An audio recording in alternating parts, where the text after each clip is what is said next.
7 years ago, Real Madrid is winning the title against Mallorca, and they had shown in the stands Tom Cruise and Rafael Nadal and Tom Cruise. Oh yeah. You know that? And he was the like, celebrity gossip. One makes alive. He's like, what about the gladiators out on the pitch? Like Phil's like, Tom Cruise? Tom Cruise? It's about the gladiators out there, man. Yeah. Tom Cruise. He smelled the soccer jockstrap he did away. And we were like, oh, shit. And you can hear Phil in the booth cracking up laughing because he knew he just said that on purpose to get Ray. Just needling him. Needling him. It was hilarious. It's like, I think on YouTube it's like Ray Hudson hates celebrity Yeah. gossip or something like that. I've seen that before. You seen it? Yeah. I showed it to my mom and brother. They were crying, laughing so hard they were crying. Let's see. Okay,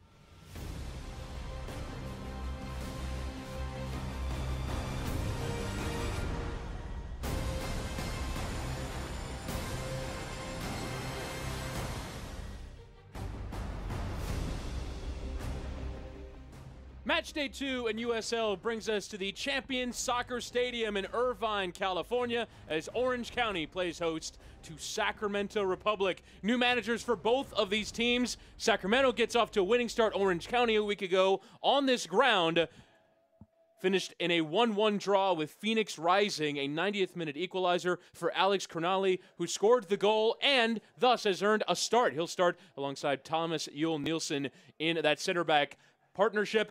Meanwhile, for Sacramento Republic, a 2-1 victory. Goals either side of halftime for Republic over San Antonio FC at Papa Murphy's Park. Here would be the opening goal for Sacramento Republic. Chris Whittingham, George DeMatteis, and it was a classy finish from the right winger, Kevin Aleman. And also excellent build-up on the goal as well for Sacramento, who qualified for the playoffs last year, but to get a home victory, open the season with a W and 3 points was massive.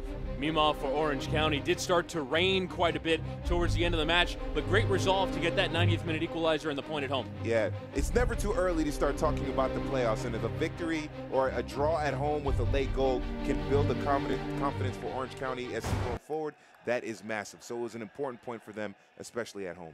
Sacramento Republic have made the playoffs every year since their expansion in 2015. Meanwhile, Orange County just missing the playoffs last year for the first time since 2014. There's two clubs that expect to be in the USL playoffs, and they'll try and continue on their way tonight from Champions Soccer Stadium in Irvine, California. It's Orange County SC playing host to Sacramento Republic, and it's coming up next.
You're looking at live pictures from the Champion Soccer Stadium, where tonight it is Orange County SC playing host to Sacramento Republic. Orange County coming in off an opening day 1-1 draw against Phoenix Rising. Sacramento off a 2-1 victory at home to San Antonio. So have a look at our players to watch, starting first with the captain. The skipper for Sacramento Republic is Jeremy Hall. Yeah, Jeremy Hall is going to be an important player in the midfield. We're seeing here that he can finish his chances as well, but he can also set them up as well. He is a box-to-box type midfielder for Sacramento Republic, and we see his durability leading the team in minutes played last season. He'll partner alongside Jaime Villarreal in midfield. Meanwhile, for Orange County, it is the goal scorer from a week ago on loan from Columbus Crew. As you have a look here at the goal that equalized for Orange County. Yeah, Alex Granale is going to be important. He is in the center of the defense for Orange County, but he has shown the ability to score late goals and have the proper timing to go push forward and get an important goal for Orange County. 23-year-old on loan from Crew SC. As we have a look at the Sacramento Republic starting lineup, and it is Alex Cernali into that back four alongside Cole Seiler. Also up top leading the line is Christian Isley, who scored last week in the effort for Sacramento Republic, and will try and lead the line. Yeah, Isley and Aleman scoring last week for Sacramento to get 2 goals on San Antonio FC, the best defense in the league last year, is important. So it's a strong starting 11 for Simon Elliott. He has faith in his squad. Cameron Iwasa in behind the leader of that line. Meanwhile, for Orange County SC, you have Alex Granale. I should say he's in the lineup for Orange County. I had him in Sacramento Republic. It was Mitchell Tainer. And also one other change into this team with Mark Segbers coming in on that right wing. Yep, Mark Segbers and Granale, the 2 changes. Segbers on the right. How will he be able to connect with Seaton and Christian Duke in that attacking half of that field, that right side of the field? Obviously, Enna Voltson on the left side will have to work well with Duke and Seaton as well. Mats Berman into the bench as a result of that change. So the 2 changes from the draw at home to Phoenix Rising last week. In the end, though, it was a pretty decent performance. They played a lot better of football than we've seen them over the last couple of years. As you have a look at our match day referee, Farhad Dako. And Orange County finished in 10th last year, 3 points off Sacramento Republic. And so they make plenty of changes, particularly to their roster. A comprehensive change, 14 new players from a year ago, a new manager and technical director as well. They're trying to change up their identity a little bit. And also their leading goal scorer is gone from the squad as well. So they're going to have to figure out what defense, what combination in the back is going to work well for them, but also what combination in attack is going to work well to generate more goal-scoring chances so that they can get into the playoffs. Because the name of the game, as well as you can play defensively, it is about scoring goals. The teams that score the most goals, they get into the playoffs and get better playoff seeding. As we are underway from the Champion Soccer Stadium, the brand new venue in Orange County that opened just a year ago, as Sacramento Republic in their away strip going right to left straight away. Viljan Bijev, the Bulgarian, will play it to Jaime Villarreal, dealt with in the penalty area by Alex Cernali, but only as far as Jeremy Hall, who we mentioned in the build-up. Orange County coming in off of that 1-1 draw a week ago, but showed that resolve to get that final chance in the final minute of the 90 through Alex Cernali to score the goal. Meanwhile, Sacramento, they'll look to try and be more of an imperious side in USL. They're second in the league in attendance. They're, trying to get into Major League Soccer, and they believe that they should be near the top of the Western Conference, and they probably have a right to think that, given their history. They won the league in their opening year in USL, so finishing 8th wasn't quite good enough. They make the manager change, bringing in Simon Elliott, and they get the 3 points in their opening match. Chris Whittingham and George DiMattelis for commentary of this one. Yeah, Sacramento should be feeling very confident, and they should be, after that win, let's see how they attack. They are very aggressive so far in these first few minutes, and that's a good thing. You want to show and impose your confidence on the team, your will on the team, by being aggressive early on, especially if you're the road team. As it will be a throw-in here for Orange County, wearing their home blacks with the orange trim and numbers, as Oscar Sordo is going to have to play it over on that near corner. As the ball went out of play, it'll be a throw in for Sacramento.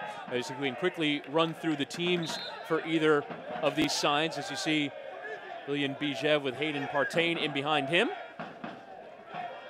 That's that left flank. In terms of the back line, left to right, it is Partain with Mitchell Taintor, Cole Seiler, and Shannon Gomez with Josh Cohen in goal. A midfield three, you can call it, of Jeremy Hall, Jaime Villarreal, and Cameron Iwasa. As the ball is played into the penalty area, it is dealt with, though, by Orange County. Kevin Aleman on the right, Christian Isley up top, and William Bijev, the Bulgarian, on that left-hand side, as Mitchell Taintor will play the ball.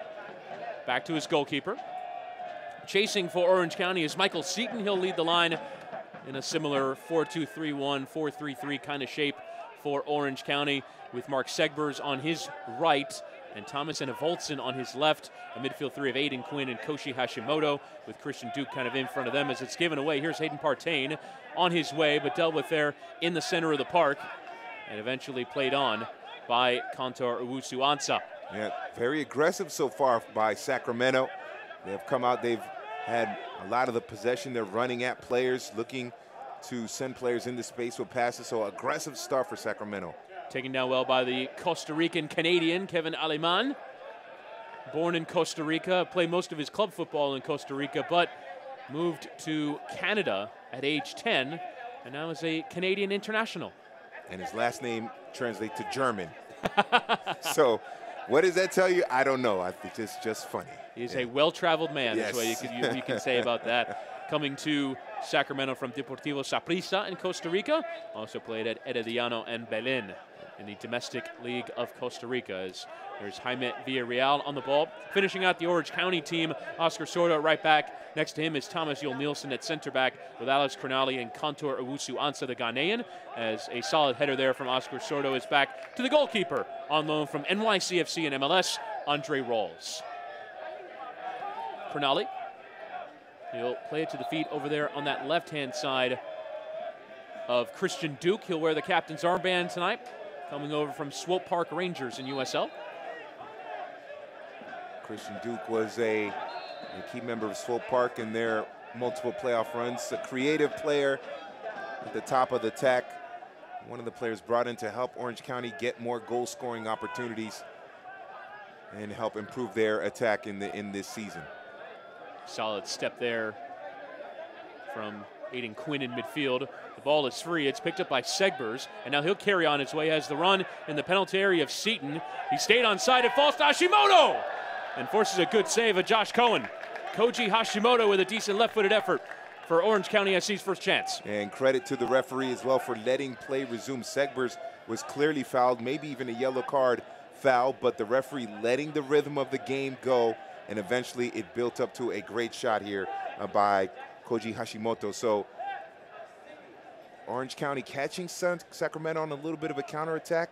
Sacramento being aggressive, trying to press high, win the ball deep in their attacking half, but Orange County able to break out and get a good goal-scoring opportunity thanks to the dribbling of Segbers. As Hashimoto will play it short for Enevoldsen. On the better angle, will swing the right-footed cross in, dealt with in the area by Bijev. Now Sacramento will look to play. Both of these teams under new management, as Segber's going to try and press Sacramento. Mitchell Taintor getting in ahead of Mark Segbers, the 21-year-old. He's had a bright start to this one. Here's Owusu-Ansah trying to play it in the channel for Enevoldsen, but cut out by Shannon Gomez. The aggressiveness of both teams. You see both teams putting pressure on the back lines, pressing, trying to turn the ball over and get possession deep in their attacking half. So I like the energy that both teams have come out with here in this first half, in these first few minutes. Mark Segbers, one of a few players on loan from Major League Soccer. Comes from New England Revolution. He's the 9th pick in this year's MLS Super Draft, so straight away going on loan from the MLS side. As winning in the air is Thomas Yul Nielsen, but unable to find the right touch is Aiden Quinn. Both teams under new management. Simon Elliott, the New Zealand international, 69 caps for the national team in the Orange County setup as an assistant, gets promoted, as does Braden Cloutier, the Orange County manager.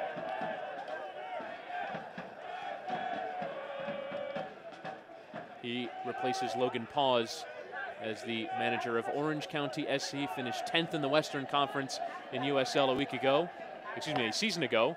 And they'll try and change that form. As you heard the contact there off of Bijev. And the Bulgarian will have a throw. Yeah, Iwasa and Bijev are really playing deep in their attacking half. They are putting the pressure, they are pressing. And Orange County, with the exception of that one chance that they had with Segbers winning the ball, they haven't been able to sustain possession. That's the way Sacramento wants to keep it. They want to keep it so that Orange County are on their back foot, their back heel the entire match. As Aleman tried to do a little bit of dancing there, but Owusu Ansah was having none of it. Here's Anna Voltson. Well handled there by Segbers. There's Hashimoto. Villarreal, formerly of LA Galaxy, was part of a crop of Los Dos players that matriculated to the senior team a year ago.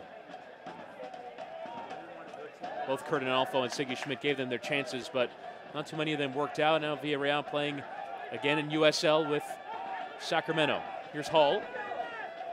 Coming back to play the ball is Cameron Iwasa. A surprise and delightfully surprise return to Sacramento. The Sacramento native scored 12 times in 2016 and earned himself a move to MLS's Sporting KC, but struggled to crack the first team. Partain.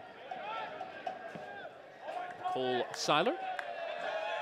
And away for the throw-in. And Chris, you mentioned Jaime Villarreal, and the way that midfield triangle is going to work, at least in the middle of the pitch, you have Hall, Villarreal, and then Iwasa. Hall is going to be the one that plays back, be a little more defensive-minded. Villarreal is going to have that freedom to push forward and add another body in attack, hold the ball up in possession, and pick out those passes in the attack. So Hall will stay back, and Villarreal will more than likely push forward. And Volta with a good ball for Owusu Ansah, but it came off of a Sacramento Republic defender last, but I guess it ricocheted off of Owusu Ansah again. It'll be out for the goal kick. See there the nice through ball there from Enna Voltson, one of two Danes in the team. Change also in the technical setup of Orange County SC with Franz Hook becoming the new technical director. He has a Dutch background, long time with Louis van Gaal. So he's been a coach at Ajax, a coach at Barcelona, at Bayern, at Manchester United, with the Dutch national team. So followed Louis van Gaal wherever he went, and now is in charge of recruitment at Orange County. One thing we know about Dutch football, if we're talking about formations and tactics, it's going to be heavy possession. You're going to see a 4-3-3. I know both teams have come out in a 4-2-3-1, but we know that in modern football, when you get that possession, it moves and morphs into a 4-3-3. So that'll be a change that Orange County and their players will have to make, being more attack-minded and making smarter passes to build up the attack with that new formation, the 4-2-3-1 that can morph into a 4-3-3. Both teams pressuring high up, forcing these center backs to play. Mitchell Tainer electing to go long, sending Bijev over to chase. Oscar Sordo kind of took it for granted. Did at least win a throw-in at the end. Yeah, but Oscar Sordo in that situation, he has to attack the ball. He can't just wait for it. He has to attack the ball and either clear it out, allow his defense to come back, reset, reorganize, or win the possession, hold on to it, and then build the attack from there. But he can't wait for the ball there. He has to attack the ball and be aggressive in regaining possession. Challenging from Aiden Quinn. Play on, says the referee, and now he'll carry on his way. Here comes the run of Segbers. Mark Segbers, at least able to leave it there for Quinn. Came off a white and gray shirt last. As you do get a look at the change shirt for Sacramento. A solid throw from Sorto sends Segbers into the area. Tries to work around the defender, couldn't sort out his touch, and eventually cleared. As far as Cronali, whose touch was soft, and now a counter-attacking opportunity on into the space vacated by the Orange County defender.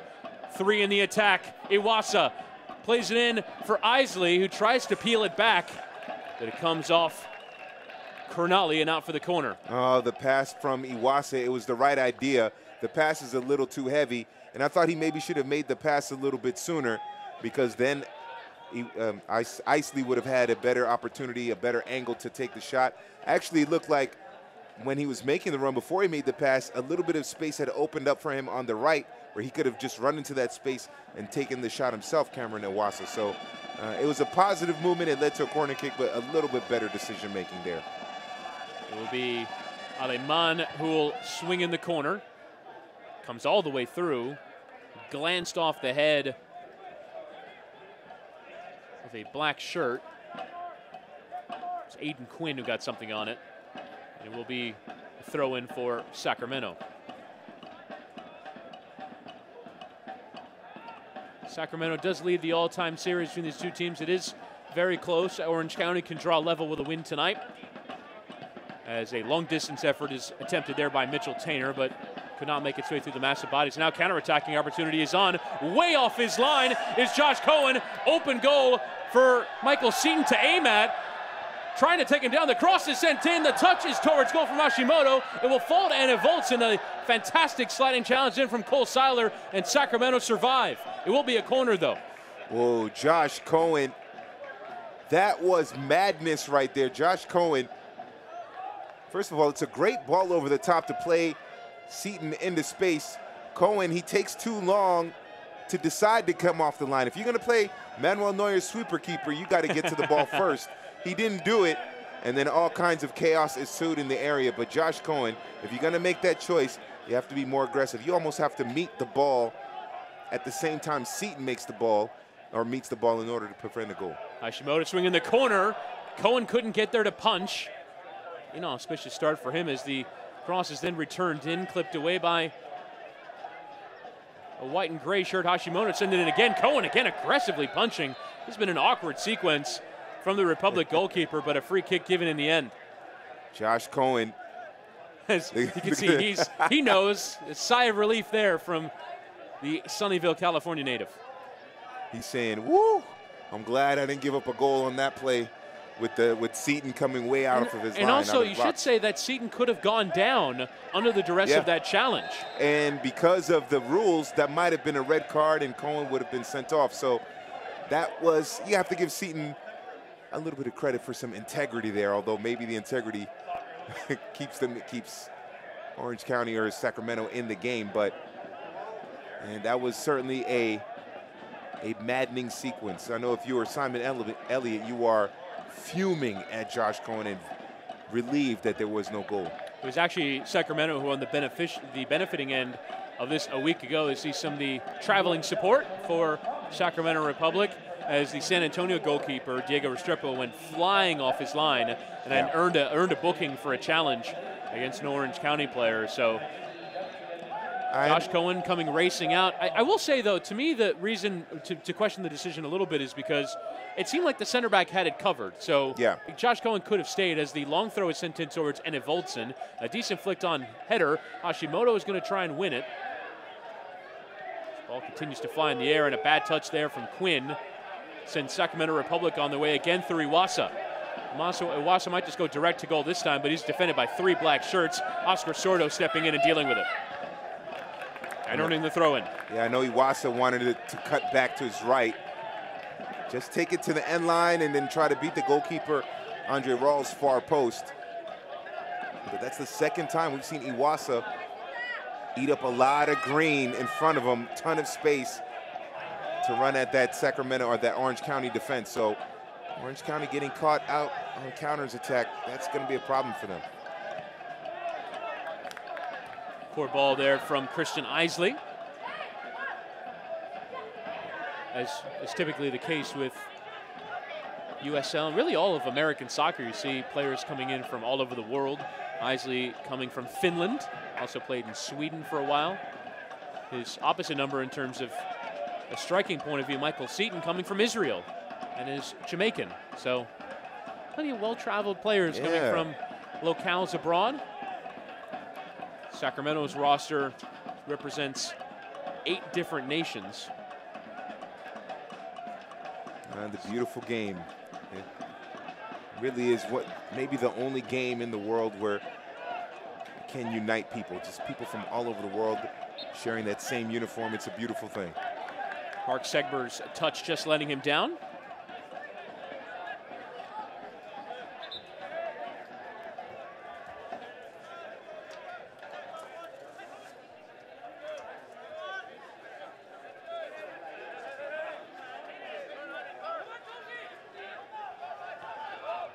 Played back by Villarreal to the goalkeeper, Josh Cohen, who's had an interesting start. Does have previous with Orange County. 42 appearances in USL. As the sliding challenge comes in the direction of Cole Seiler, and based off that heavy whistle, we might have a booking. Well, the referee so far has been pretty lenient, letting play resume, not breaking the rhythm, but this was a clear yellow card. And it is Koji Hashimoto who will pick up the first yellow of this match from Farhad Dako. As the heavy and late challenge in on the Sacramento center back, Mitchell Tainer. Yeah, that was completely unnecessary. You just, in those situations, just keep the player in front of you and not allow him to progress forward, but to come in with a challenge like that is completely unnecessary. So free kick was taken quickly, but due to the player receiving treatment,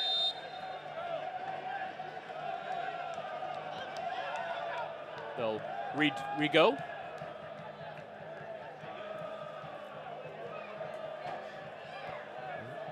Sacramento have made the playoffs every year in USL, won the league in 2014. Last year, though, just getting in as the 8th seed. Did win their quarterfinal matchup with Real Monarchs, though. Bit of a surprise there before going out to Swope Park Rangers. William Bijev will run at the defender Sordo. Really good in these 1v1 situations. He'll play it towards that back post. Arriving there was Aleman. He'll clip it back towards Bijev. Dealt with by Orange County. And Evoltson for Wusu Ansa.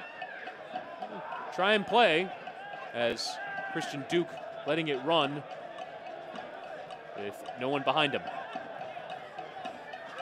And Christian Duke maybe had 1 touch, 2 touches the entire match so far, just in the 19 minutes, 20 minutes we played. And that's really hurt Orange County in terms of consistently building up their attack. They've only had 1 dangerous opportunity so far, so the Christian Duke has to find a way to get more of the ball, or they have to at least find a way to get him more touches, his teammates as well. They're going to be more dangerous in attack if Christian Duke gets more touches and has more influence in this game.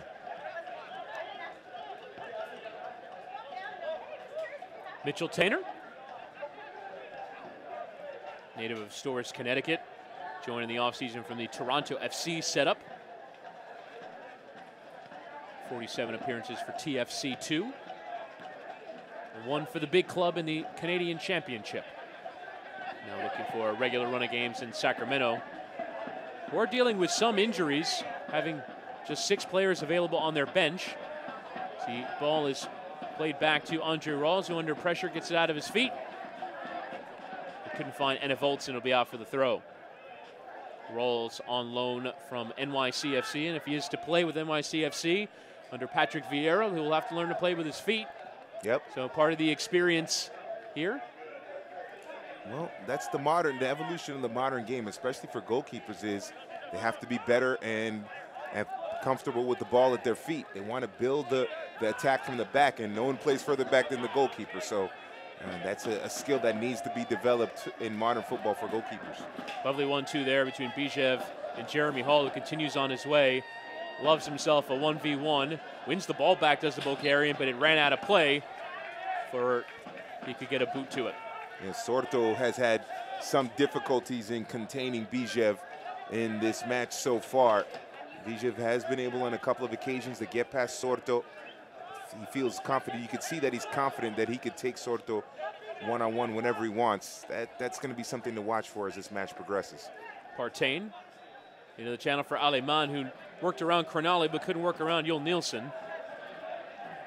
Dealt with there by Aiden Quinn in midfield.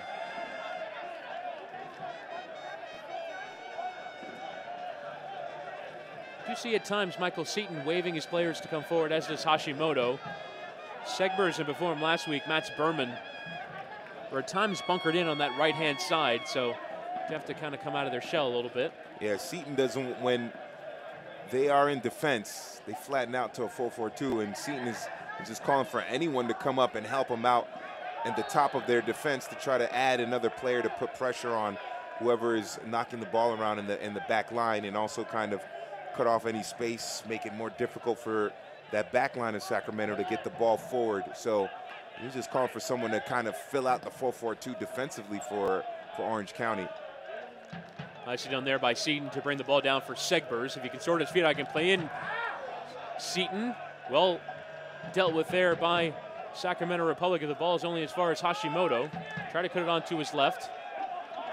Megs the ball to get it to Sorto. Koji Hashimoto, native of Japan. First signing in Orange County history to come from Japan, with the community of Japanese residents in Orange County, bringing in Keisuke Honda, the noted Japan player, as part of the ownership group. Wanted that to be part of the club, and it is with Hashimoto. Keisuke Honda, former Milan man. I believe he's at Pachuca now. So good to see Japanese players in American soccer, or just in soccer, and just in the CONCACAF region. That's a great step for obviously Japanese soccer, but also CONCACAF and soccer in this part of the world as well. That exchange of football knowledge. Also important for teams to represent their communities. Yes, yes. See it through Hashimoto as Aiden Quinn will spread the ball out wide to Owusu-Ansah. His left-footed cross takes a deflection on the way through off Shannon Gomez. There's Villarreal. Nice touch there. And again from Jeremy Hall. And again, Sacramento Republic on their way through Iwasa. He's had plenty of space to work. Defenders coming back pressuring him. He tried to play the ball through for Isley, but again, into a crowd. Yeah, Iwasa, when he gets close to the penalty area, that's when it starts to break down for him. And that he's going to have to improve that. He's playing in that number 10 role in this 4-2-3-1 of Sacramento Republic. So he has to do a better job in and around the penalty area. There are times, though, where there are a shortage of options. Yeah. Well, Bijev was coming in on kind of a delayed run, a little bit later on the left. If he slows up a little bit, keeps his head on the swivel, as they say, he could lay it off to Bijev, and maybe Bijev could do something. But the fact that Iwasa, that's the third time he's had a ton of space, you have to wonder what's going on in the midfield for Orange County, that he is able to get that space. Quinn and Hashimoto are getting caught up a little bit too high. Maybe it's Quinn that has to be back there and playing in front of that back line so that Iwasa doesn't have that room, all that space to run at that defense. And in Quinn with a good ball between the lines to find Seaton. A good ball for Segbers as well. On the edge of the penalty area, tried to leave it for Hashimoto, who is carrying on. The shot will come from distance. And again, Sacramento Republic dealing with it, and again, Iwasa looks to break. Well covered this time, though, by Christian Duke. And Duke was the one tracking back, not allowing Iwasa all that space. And we saw Quinn coming. Quinn was a little bit late. He was trailing on that movement by Iwasa, so he's got to do a better job of that, because Hashimoto is the one that's pushing forward and playing that deep line playmaker role, so his focus is more on the attack. Yul Nielsen with a well-weighted ball to find Seaton. His through ball attempt in the direction of Enne Voltsen, though, dealt with by Shannon Gomez of Sacramento Republic in their white and gray away strip this evening. Sacramento, of course, well known for their home crowds. They travel pretty decently as well. 11,569, 25 consecutive sellouts. Only behind FC Cincinnati in this league. It's Owusu-Ansah will swing the cross in. Seaton with the header. Ooh. And it looked a lot more dangerous after it rippled the top of the net than it was when it first came off of Michael Seaton's forehead. Yeah, it was a deceptive looping header by big Michael Seaton, a tall player, able to elevate over the rest of the Sacramento defense. And for a moment there, it looked like it might just do enough to dip under the crossbar. But that's a positive sign for Orange County, the fact that they can win those aerial balls in the area. And going forward, that's another source or another way they can create goal-scoring chances and take a lead here in this match. See the frustration there of Christian Isley with the lack of options. It's been kind of the case for both sides in attempting to play the ball out of the back, just a lack of options. Yeah, it's especially Sacramento. They've had their couple of chances on some long runs from Iwasa on the counter, but when it comes to kind of slowly building up the attack, hasn't quite worked out for them. So Isley is not getting the service he needs, so it's going to be interesting to see a lot of times with strikers, how do they maintain that mindset when they're not getting the service? He might have to drop back a little bit, get himself more involved, get touches on the ball so that he can maybe open the middle up or open spaces for Aleman and Bijev. So we'll see how that goes on. But Isley has to find a way to get himself more involved. Let's have a look again here at the header from Seaton. Went on the top of Josh Cohen's goal. Bijev. Hayden Partain, left back for Sacramento Republic, native of Frisco, Texas, in his second season with Sacramento. Scored his first goal for the club against Reno 1868 a year ago. They'll send the ball long. And Andre Rawls taking a touch and having to play it to himself. A little bit awkward there for the Orange County goalkeeper, but they'll play on through Aiden Quinn. See there, Aiden Quinn just trying to direct traffic a little bit to establish his options. Usuansa and Evolson leaving very well for Christian Duke. He'll flick the header back to him. The ball, though, from Evolson a bit too heavy. It was the right idea, kind of a quick one-touch, trying to connect with Seaton. I think Seaton was a little bit out of position, and as you mentioned, the pass was a little too heavy, but it's the right idea. Oh, it's a poor back pass. Seaton and Cohen just getting a left boot to it to make sure it wasn't 1-0 to Orange County. The pressure paying dividends, though, for the hosts. And that was one time where Cohen came out appropriately with the right timing to make sure Seaton did not get onto the end of that. Oh, and almost another huge, almost a deadly mistake for the back line of Sacramento. Cole Seiler with not nearly enough weight on that back pass. Cole Seiler probably has to turn around and just boot it up the park as well. So, and it's not always the best option, especially when you're getting pressured and a little bit of pressing going on. It's not always the best option to drop it back to the goalkeeper. Make a turn and just get it out of there, and then you can reorganize. Villarreal. And Seiler, the culprit on that last mistake. He joins from Vancouver as Isley has entered the penalty area, but across was Thomas Yul Nielsen, one of two Danes in the team, along with Thomas and Evolson, both named Thomas. Yul Nielsen, the center back, and Evolson, the winger for Orange County, as it will be a corner for the visitors. The classy left boot of Kevin Aleman over on that far side to swing this one in. It's lofted high, powerful header back. Bijev getting something to it, and Andre Rawls leaping to make sure. Well, they usually say 2 headers in the area equals a goal.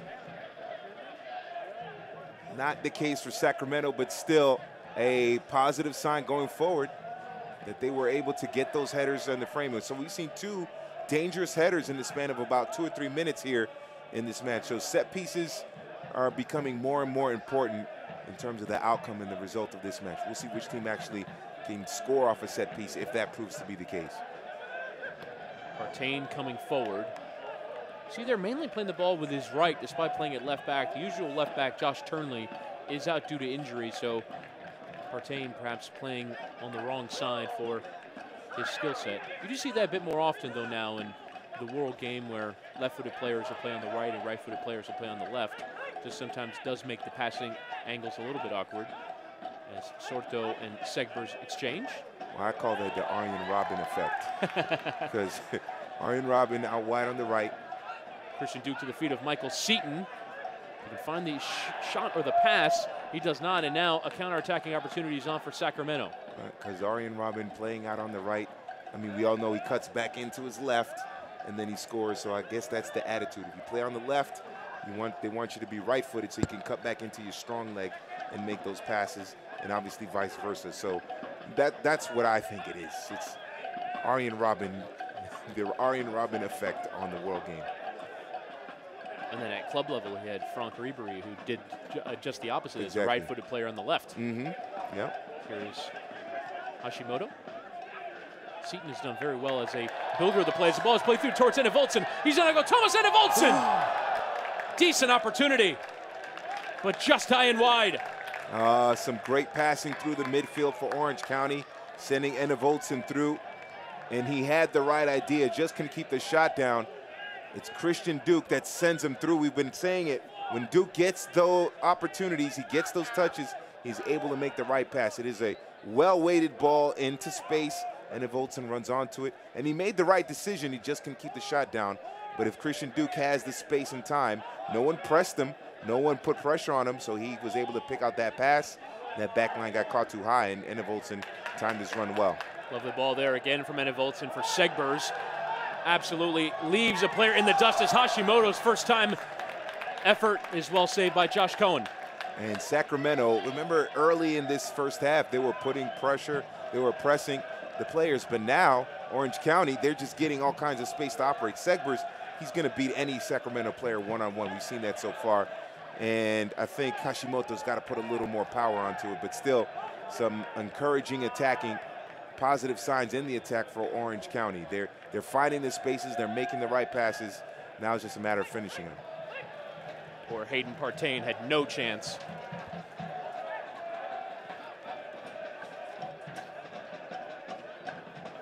As Aleman plays it straight to the player in a black shirt, Alex Trinali, but just goes and wins the ball back. Here is the Costa Rican Aleman trying to weave through defenders, just unable to get through the big bodies in the center of defense for Orange County. He was complaining about a foul, but there was no foul there. That was clean defending by Orange County. Our camera angle is pretty low, so you just get a picture as the viewer at home of how big the two center backs and the central midfielder for Orange County are that's playing in the hole, that being Aiden Quinn. But between Cronali, Yul Nielsen, and Aiden Quinn, you've seen Sacramento having a hard time weaving through those center backs. Yes.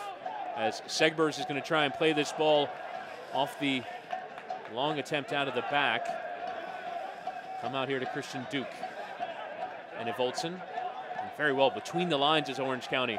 Here's Segbers on the edge of the area. Rather, that was Seaton, the backheel attempt from Evolson, but Seaton a bit slow to react. Yeah, that was, if Seaton is, after he gives up the ball, he's head straight for that near post, and Evolson connects with him, and he can just one-time it past Josh Cohen. That's why movement off the ball is so important. You can't just make the pass and stand there. You have to run into that space, especially if you're the number 9, and especially when the space is there to run into. It wasn't like he was being marked. He made a great pass to Evolson. He has to continue that movement, and he missed an opportunity to get a clean shot on frame and possibly a goal. It's like make the pass and you just bullet straight for the closest space that's available, and trust that your teammate is going to connect. And Evolson made the right decision. Seaton was late. Sorto able to win the ball for Orange County. Owusu Ansah on his way. Bursting, overlapping run. He'll swing the cross in, and it was catching practice for Josh Cohen.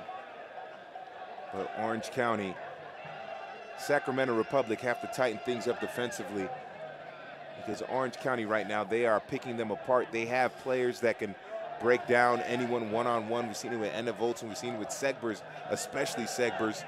And if they are breaking down players one-on-one, all kind of space is opening up. So they might have to just drop back some more numbers here and close down those opportunities in those areas for Orange County. Heavy challenge in there from Yul Nielsen. Sends Isley to the turf. Referee not interested. It is a poor ball, though, out of midfield from Orange County. It'll be a throw-in for Sacramento. Select is the official soccer ball of USL. For the latest Select products and special offers, please visit selectsportamerica.com. Receive free shipping on orders over $50. And Chris, you made a point about the big 3 kind of defenders there, with that triangle in the middle defensively with Yul Nielsen, Conyale, I should say, and Aiden Quinn. The best way to beat that is with quickness and pace. They don't quite have that pace, but so you get good quickness, good pace, like Iwasa's had shown on a couple of occasions, and that's a good way to break up those big 3 bodies in the middle, that kind of triangle in that middle of the defense. Also see the ball played out into wide areas as well. Wide areas as well. The thing is, with those big bodies, it's going to be hard to cross it in because of their height. So you play it out wide, and then you have to keep the ball on the ground with players running into space and forcing those guys to make quick decisions and use their athleticism, which you figure if you're an attacking player, you have an athleticism, speed, pace advantage over them. Another good ball from Aiden Quinn, played in front of Voltson. The cross is sent in the direction of Christian Duke. But dealt with there very well by Cole Seiler. And Cole Seiler did a good job of standing in front of Duke, marking him very well, understanding where he was in the box, and then making sure he was marked. Orange County very much with the attacking impetus in this first half as the ball is played through for Owusu Ansah. The cross is sent in. It was awkwardly off of Seiler and nearly there to pounce with Seaton, but it came off of him as well. Now we're seeing Orange County with Owusu Ansah and with Segbers on the right and Owusu Ansah on the left. They're getting plenty of opportunities here. They're not being marked. They're able to get around their defenders and run into space and create opportunities. So you figure if there is going to be a goal, it is looking like right now Orange County will be the first team to score. But then again, you never know what happens. This is so unpredictable. Set piece from Sacramento, and then they take the lead. You never know. Just when you think you understand this game, you don't. You don't, exactly, yep. As Kantor Owusu Ansah is down, former Greek Super League player. Also played club football in Serbia. You go for those marauding runs on the far side. You can overextend yourself a little bit. It's a little bit of a water break. It is not a warm night in Orange County this evening. Temperatures in the 60s. That's pretty good playing weather. Pretty pleasant, yeah. Pleasant weather. I saw today, I was watching some MLS. FC Dallas was home today in MLS. They don't take off for the international break. They were playing against Portland Timbers. And I saw the first cooling break of 2018. It was 84 degrees today in Dallas.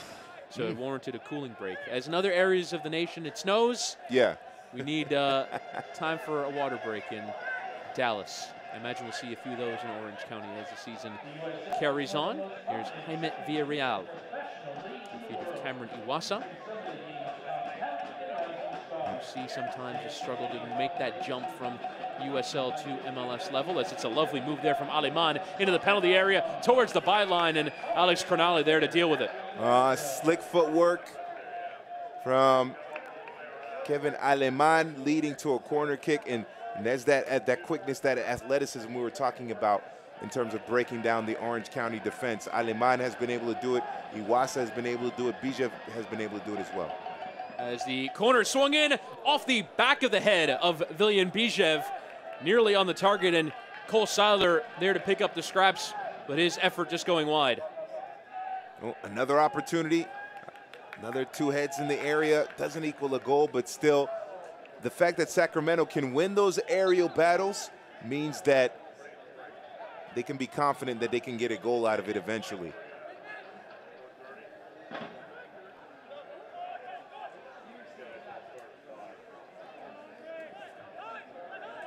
Christian Isley coming back to play it for Sacramento.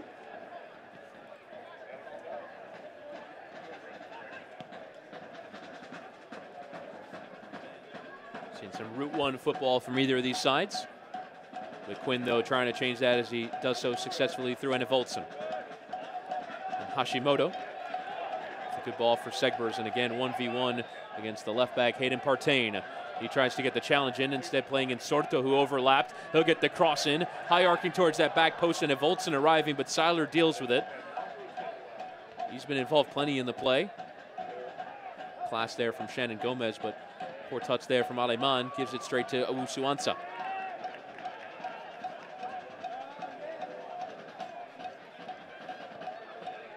Some class football from Orange County, trying to play first touch there. One too many, though. Picked off by Mitchell Tainer. Yeah, but Christian Duke and Anna Voltson, Thomas Anna Voltson, those two, when they have the ball at their feet, they understand the idea of the one touch and the movement off the ball and creating opportunities, getting players positive attacking football going forward, not just playing the pass backwards to maintain possession, but positive attacking forward football going forward, playing their teammates in the space. Those two seem to have a good understanding of that. Both of these teams undergoing pretty massive roster changes. Mentioned the number for Orange County. Sacramento as well, and they've gone to a pretty young model as well, under Todd Donovan in the front office and Simon Elliott on the coaching staff. Just one player in the starting lineup today over the age of 25. Only one? That being Jeremy Hall, the captain. Oh, that's excellent. That is excellent. They build the team together. They have that cohesion young. And, you know, youngsters, they want to run as well. And we've seen that on numerous occasions for Sacramento. There's Villian Bijev. Trying to cut in off the left. It's a good ball into the channel for Villarreal. Likes to peel back rather than play the first-time cross. Partain. I'm just going to go all the way back here through Hull. And he had to play it back because there were about 7 Orange County defenders in the area. It would have been nearly impossible to get that service into Isley. Villarreal is going to try and play the 1-2. Isley tried to return it to him, but Orange County stuffing numbers into midfield to stop any potential of that attack. Yeah, the kind of a difference so far, or at least in the last few minutes in terms of both of the teams in the attack, is that Orange County have a number 10 type player with Christian Duke. Really haven't seen anyone in the middle play that kind of way, or at least give that kind of passing, that service like Christian Duke can for Orange County. Wasa's had some opportunities to run at the defense. We've seen Bijev showing flashes of a good wing play from the left, but nobody through the middle who can give you that quote-unquote number 10 type play so far. As Bijev tried to play it first time there, probably could have just let it run to him and picked the ball up, but taking no chances was Andre Rawls, former third-round pick of NYCFC. Yet to start, though, in the league for New York City. This ball is played over the top in the direction of Isley, but a bit too heavy. You know, Sacramento, the philosophy here, they want to get out, run, use their pace. Orange County like to slow it down a little bit. This long ball sent up towards Segbers. Partain there to deal with it. Only as far, though, as Hashimoto, who takes it off the chest, but touches far too heavy. And out for the goal kick. He wanted a foul there after his collision with Partain, but referee not interested. Yeah, that first touch is way too heavy. There was no way he was going to chase that ball down, so it was the right decision not to call a foul. But Sacramento wanted to get out into open space, run at the defense. Orange County wanted to play a little bit slower pace, a little more deliberate with more possession, get Duke more touches, get Enevold some more touches, get Segbert more touches. And Orange County have looked at the cleaner side, the crisper side in attack. Just 30 seconds left to play in the opening first half. We'll see how much we have to be added on. Decent chances for either side. I have to say, though, the better of them falling to Orange County. And certainly the more, I guess, skillful, more attractive-looking type football with the passing and the movement has gone the way of Orange County. This ball is swung out wide in the direction of Bijev. You see not quite that burst of pace we saw at the beginning of this half. Oscar Sorto there to deal with it. Segber's going to try and keep it in play, but the assistant on that side has flagged in the direction of a Sacramento throw-in. A little bit of a collision there between Segbers and Mitchell Tainer.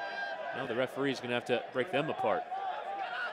And I think Segbers is upset that Tainer gave him a little bit of a late shove, late contact there after the whistle blew. Just the 1 minute to be added on of first half stoppage time. Kevin Aleman. Jeremy Hall, the Tampa, Florida native. Villarreal trying to play the ball between the lines again. Crognali there. You see, he's got a touch of a midfielder about him. He's taken a step forward a few times, is totally comfortable playing out of the back. Greg Berhalter, his MLS manager, will appreciate the work that he's done so far in the center of this defense. As Bijev will try and swing perhaps one last cross in, elects to instead play back with Villarreal and Hall. And Villarreal again. Man, this is good defending by Orange County, making Sacramento play the ball back, organizing their defenses and not allowing the balls to go through the lines in different spaces. And that is the end of the first half. An enterprising game from either of these sides, with Orange County and Sacramento Republic both pressing high up the field, but a shortage of chances for Sacramento, some decent ones for Orange County. You'd have to say probably had the balance of the play in that first half. Finishes 0-0 after the opening half of play. We'll bring you first half highlights and much more coming up here on our halftime show. Take you bring you the news of what's going on around the league in USL. Once again, your halftime score from Champion Soccer Stadium. It's Orange County 0, Sacramento Republic 0.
Including 4-match tickets for a hot dogs and 4 soft drinks for select 2018 matches presented by 7-Up. Visit OrangeCountySoccer.com/tickets. Fans, please turn your attention to the video board where we welcome all of our groups in attendance this evening.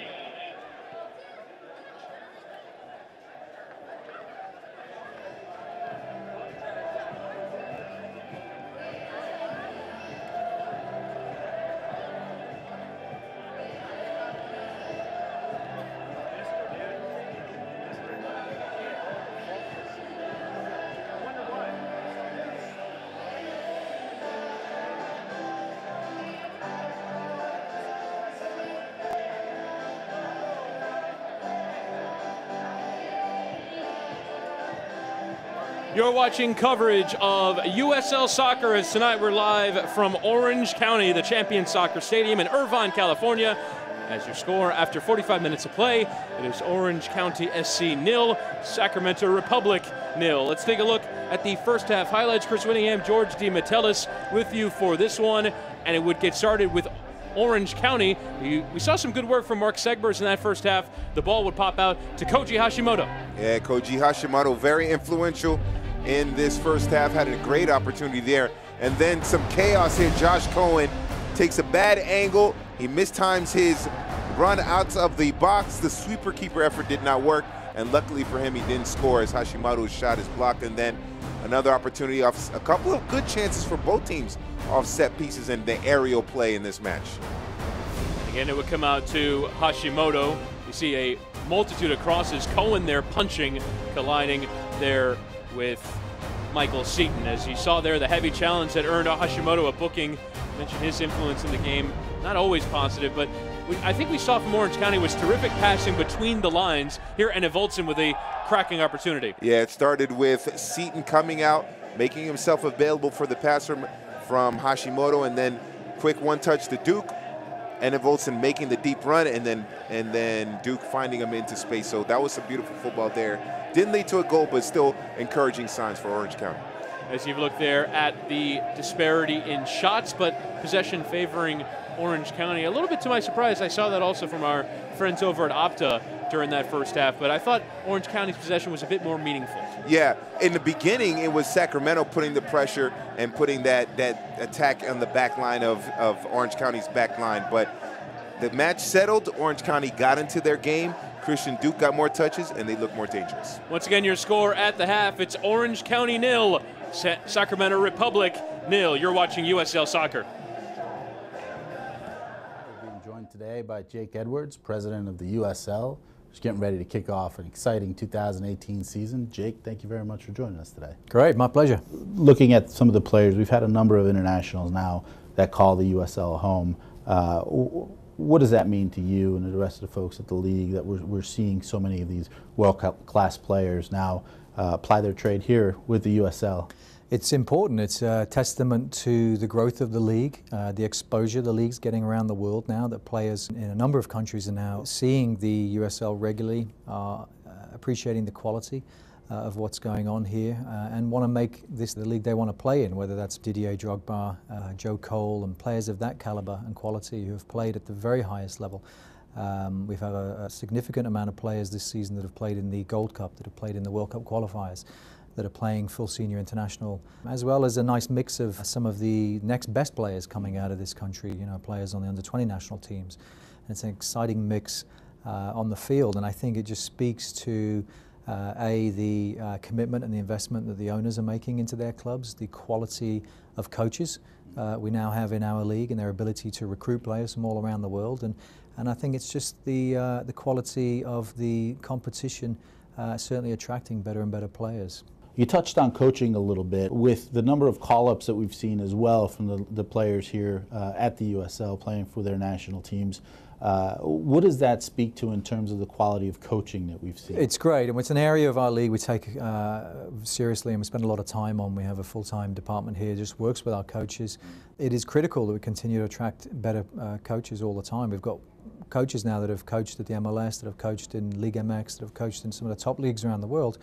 What that brings is an understanding of what it takes to build a professional football club and how to instill a real football culture.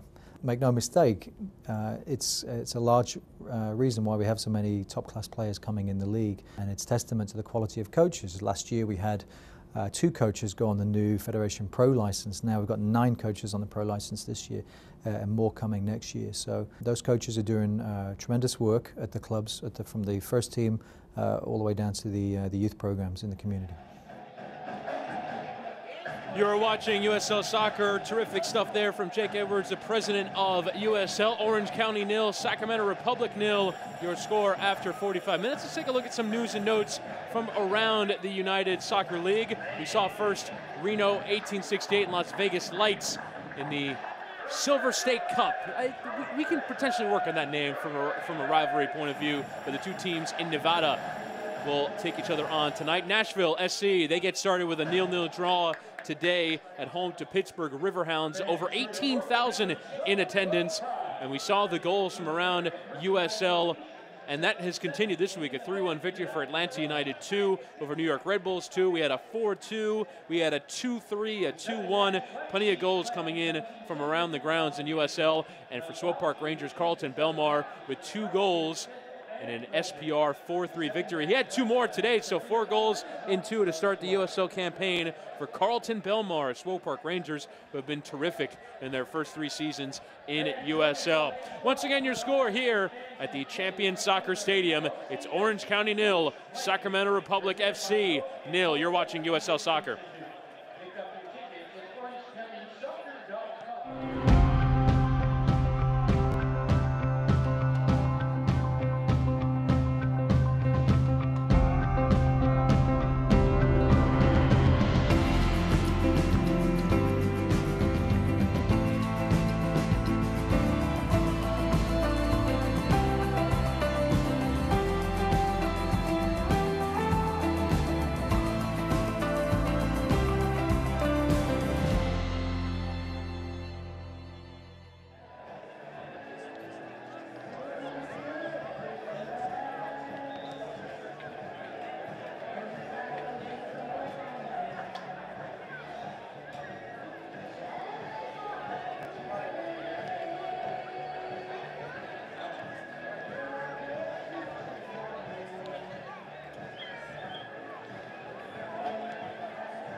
Wednesday night in Irvine, California, in their sparkling new Champion Soccer Stadium in its second year as the host venue for Orange County Soccer.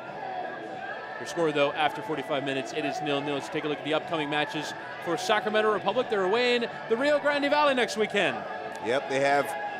This is a good schedule for them. I'll be alternating home games and road games. Sometimes they're going to have stretches where they have long road trips, but what they will do against Rio Grande Valley and then also at Las Vegas, the points that really help them to get to the playoffs are the points that they get on the road. So it'll be important to see what happens in Las Vegas, new team, expansion team. You always figure that expansion teams are teams you can get 3 points off of, but it doesn't really quite work that way. 3 games at Papa Murphy's Park in the month for Sacramento. Meanwhile, for Orange County, 4 of the next 5 away from home after playing their first 2 games at home and some tough ones as well, making the tour through Oklahoma against Energy FC and Tulsa Roughnecks, and then into Texas to San Antonio and Rio Grande Valley in the upcoming fixtures for Orange County. Yeah, you'd figure these 5 games, 15 points available. If they can get about 11 or 12 in that span, that will certainly put them in an excellent position, put them in a playoff position.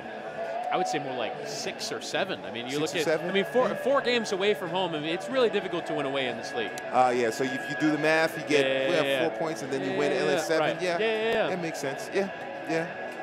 As we have a look at the all-time series between these 2 teams last year, whoever was at home very much dominated. You have a look here at what it looked like at this stadium. A nice attempt off the bar and eventually followed in. Orange County on this ground won by 3-1, a pair of second-half goals to break a 1-1 halftime deadlock. There you see the 1 goal for Sacramento. And Orange County would respond in the second half. One rifled into the top corner. Stefanovic with the second goal there, and then they were able to put it away in the second half. Orange County, thanks to Jerry Van Eyck, who was their leading goal scorer last year, who is no longer with the team. So where are those goals going to come from? Well, we're about to find out. That's the one thing you notice when you look at any video from last year from these 2 teams. It looks a lot different now. Yeah. Plenty of changes made to both of these rosters for Orange County. You look at their lineup from a year ago that played in the final game. I believe it's just 2 holdovers. Wow. And it's pretty well the same for Sacramento Republic. So it was actually 3 of last week's starting 11 that were in the team last year. So it's not too many that have come back to Orange County. Same for Sacramento Republic. Wholesale changes made. I mean, and it's to be expected when you have change at the top level in terms of the technical staff, with Todd Donovan taking over the player acquisition role and Simon Elliott taking the manager role, because Paul Buckle did both things for Sacramento Republic. So dividing that role into 2. The Sacramento side, Orange County, splitting that role between Braden Cloutier, the manager, and in charge of the technical signings, Frans Hoek, the Dutchman. As you have a look at Orange County coming up next, away from home to Oklahoma City Energy, with the addition of 2 more fixtures into the league, playing 32 times now. You'll see a few more midweek games, so it is some midweek action for Orange County away from home on Wednesday night in Oklahoma City as they take on Energy FC. As we do have a halftime change. Kontor Owusu-Asa coming off. Noah Powder will come on. You saw there Owusu-Asa was kind of grabbing at his hamstring towards the end of that first half, and it does indeed yield the change. Yeah, but to your point about the change in management and the roster turnover as well, this also, it gives Orange County and Sacramento a chance to change how they want to play soccer as well. They want to play more attacking brand of football. They bring in specific players. They want to play more conservative brand of football. They bring in specific players. So it does inject some new life, give new hope to both franchises, both teams, and then ultimately the goal is to get to the playoffs. And one thing we know about the playoffs, especially in USL, they never go to form. It's always very unpredictable. It'll be interesting to see if it is a like-for-like change. It does seem like Noah Powder has gone to that left back position as Orange County goes route 1 out of the break. We're underway here in the second half. Saw some quality football from Orange County in that first half, with Sacramento Republic leading the possession battle, if not getting on the score sheet, as a cross is sent in by Oscar Soto and dealt with there by Sacramento. Sorto will try and win the ball back. And we saw in that first half that Sacramento had serious problems defending Orange County when they played the ball in the space, when they made those diagonal runs, and when they timed those passes well. One of the ways they can prevent that from happening is they have to get numbers back. That's one way, or they put more pressure and not allow Christian Duke and Enevolson to get the ball. Duke winning the ball well there for Orange County. Hashimoto now trying to do the same off Villarreal, but a bit too aggressively. A free kick to Sacramento Republic. I think in the first 15 minutes of that first half, Enevolson and Duke saw very little of the ball, and Sacramento looked like the more aggressive, the better attacking side. When Duke and Enevolson started to get more touches, more pressure, or more touches, more influence in attack, I should say, Orange County looked so much better in going forward.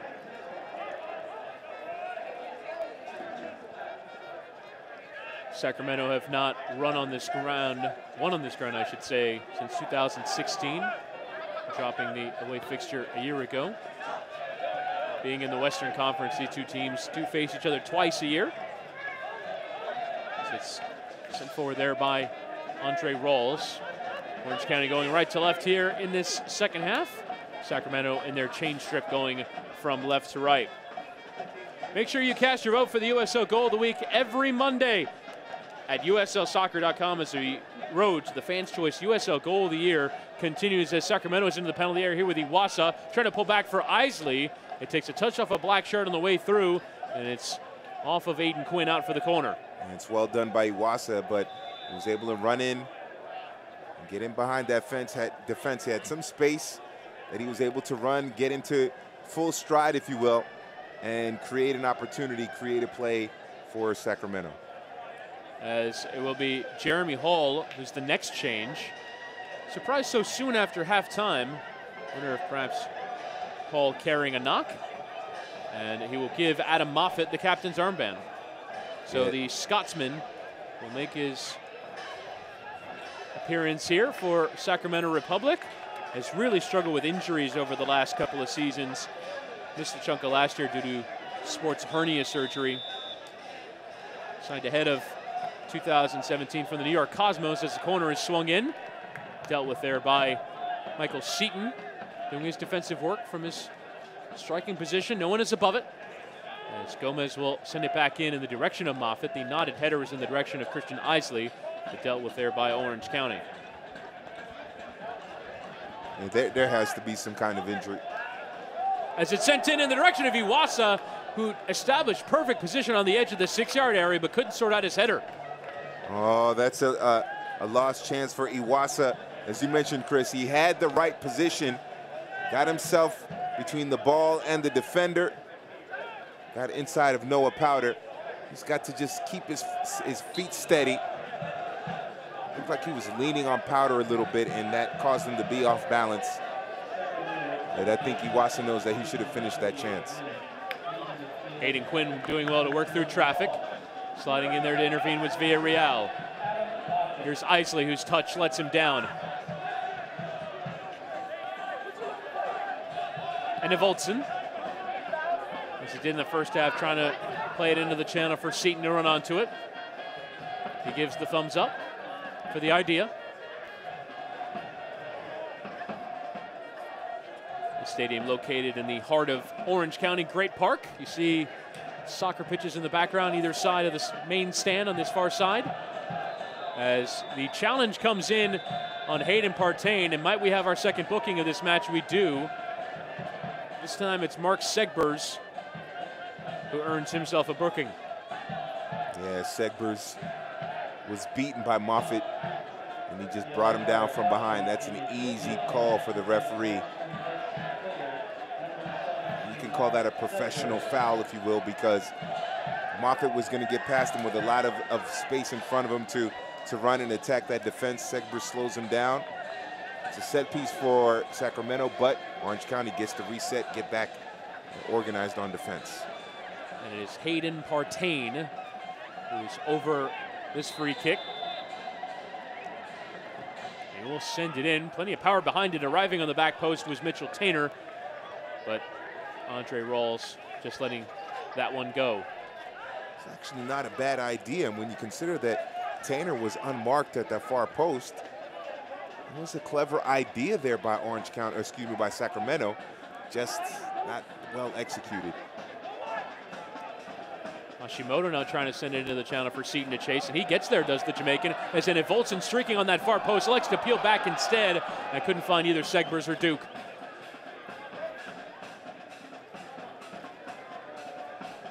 That was a tough break there. Seaton pulling it back. He's got to just angle that pass a little bit better. Did have the option on the back post on as well. Yeah, he had the option on the back post, but kind of instead of playing it backwards, just kind of angle it better so that they can run onto it and then they could just strike it. He's got to keep his head up and look right, take that quick glance right before he makes that pass, see where, and that quick snapshot of locating his teammates. Crognale trying to identify his options, and Volson to the feet of Christian Duke. His return ball, not the right one, as Villarreal put Cohen under a bit of pressure, who just boots it clear and away for an Orange County throw-in. Powder will swing the throw-in for Michael Seaton, who'll cut towards the byline. To the feet of Volson as Seaton goes down on the edge of the area, and he'll earn himself a free kick. In a pretty decent area just outside of that 18-yard box. And Orange County will have a free kick in a nice area. Yeah, Michael Seaton doing an excellent job there of maintaining the possession and then using some slick footwork to get himself into space. And then a clear foul. And one thing this referee, Farhad Dadko, has done is let the play go, let the rhythm of the game go, and then when there's a foul, stop it. I think he was playing advantage. And then when Volson lost the ball, he said, there was a foul back here. So well done by the referee, and dangerous opportunity here for Orange County. And is Hashimoto come over to take it. 31-year-old Japan native, as he will swing it. It's low, and Josh Cohen has to come out a little bit and dive just to make sure. If Black Shirt gets there first, it might have been 1-0. I wonder if Hashimoto mishit that, because the way Cohen was lined up, that half of the net on the near post was open. So I thought maybe he'd try to sneak it past him with a bending effort. It was a tough angle. He kept it on the ground, and just Cohen reading it well. Jaime Villarreal. You see both these teams feeling comfortable playing back to their center backs just to maintain possession a little bit. It's now Christian Isa will have a bit of space here. Hasn't had a ton of that. He'll play the cross in to the direction of Iwasa. It was a decent one. Well, picked out there, I believe, by Aiden Quinn. Throw in for Orange County. You see there the frustration of Shannon Gomez there with the assistant. Let's see if they pick on Noah Powder a little bit here at the left back position for Orange County. Just 19 years of age. Youth international with Trinidad and Tobago, as Iwasa can win the ball in the penalty area around Crognale. Crognale got a boot to it. Still on though for Iwasa. And Bijev, the Bulgarian, very neatly working around multiple defenders, cutting towards the byline. But it came off his left boot last. Might have actually gone down there. It's a little bit of a challenge as he made his way through, but got past two, but couldn't quite keep the ball in play. And I think they might want to start picking on Noah Powder a little bit. We saw him lose the position battle to Iwasa on that header. That was missed. He just got beat by Ijev there. You mentioned he's a youngster with not that much experience. Let's see if Sacramento Republic realizes that they might have an advantage going at Noah Powder at the left back for Orange County on the right side of the Sacramento attack. And Volson will try and send Segbers on his way. It is a good ball from the Denmark international. On the edge of the area, Segbers plays it back for Sorto, slides to try and get the cross off, but it's a goal kick in the end. Yeah, just a bit of end product lacking from Orange County. Yeah, it's been that end product, that finishing in the final third, that's been a problem. Oscar Sorto, and at that time, that first touch was way too heavy, and there was no way he was going to recover with that many Orange County Sacramento defenders in the box. But Orange County, that's been their problem. It was a problem in the first half. They would get some great movement through the midfield. They make the right passes, but as you said, the end product, final third, has been tough. As Michael Seaton will put this back line under pressure. Seaton into the penalty area, the Jamaican. Keeping track of him very well was Cole Seiler, and Shannon Gomez clears his lines. I think that's turning out to be a battle. Seaton and Seiler, two big bodies. Seaton having some quick feet for a man of his size. Seiler reading the plays well, so that's turning out to be quite a battle in this match. And if Olsen will play the cross in, quite enough arc on it. Way by Sacramento, but a nice challenge one there by Sorto. Trying the overhead kick was coming in. It was Hashimoto, and the first time attempt on that back post saved by Josh Cohen from Enev Olsen. Oh, Enev Olsen in a great position. And Josh Cohen with the save. This ball filters through. That was unlucky for Orange County and very lucky for Sacramento. The fact that the ball gets to Enev Olsen at the end, at that far post, or at least in that part of the penalty area. As the corner is swung in, Enev Olsen with the attempted back heel attempt into a gray and white shirt. Lovely turn there. The cross again to be played in, and Sacramento with that last ditch defending there. It was Partain putting the ball on the line. Again, a save produced by Josh Cohen. A barrage coming from Orange County. As Powder tries to win in the air. Here's Duke. He'll play it to the feet of Enev Olsen. He's got a bit of space to run into. Wide for Hashimoto. The right foot across is sent in. It was towards Cronali, who stayed forward in the attack. The score of the Orange County goal last week, a threat in the air as a heavy challenge comes in from Sorto, and it'll be a free kick for Sacramento, and it just might be a booking as Christian Isley stays down. He jumped right into the back of Isley, and I think probably deserves a yellow card there, but it was some encouraging football, and I think Sorto will pick up the yellow card, but encouraging football for Orange County, peppering the goal of Josh Cohen, and it's coming from the right side of the attack right now for Orange County, as Hayden Partain has had a rough time of it, the left back for Sacramento.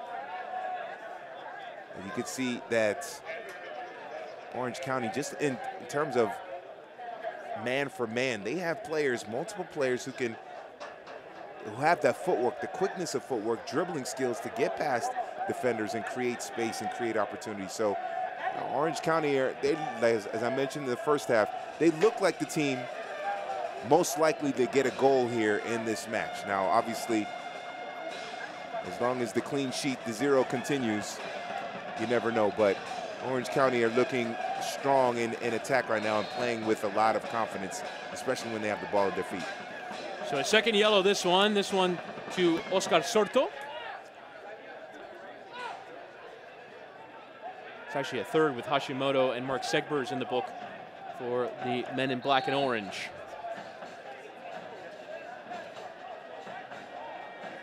Formerly Orange County Blues, rebranding to Orange County SC. Clean black and orange look is, it's a nice flicked on header there from Seaton, sending Segbers on his way. If you can just pick out the right ball for Enev Olsen, but Shannon Dixon reading it well. Yeah, I thought Segbers should have probably dribbled a little bit. Once again, sloppy passing by Sacramento. As the long ball is dealt with there by Cole Seiler. He'll have to play. See, there's like Christian Duke giving white and gray almost no time to play. Gomez. And Seiler turning and playing it with his goalkeeper Cohen. Sharper passing there from Sacramento.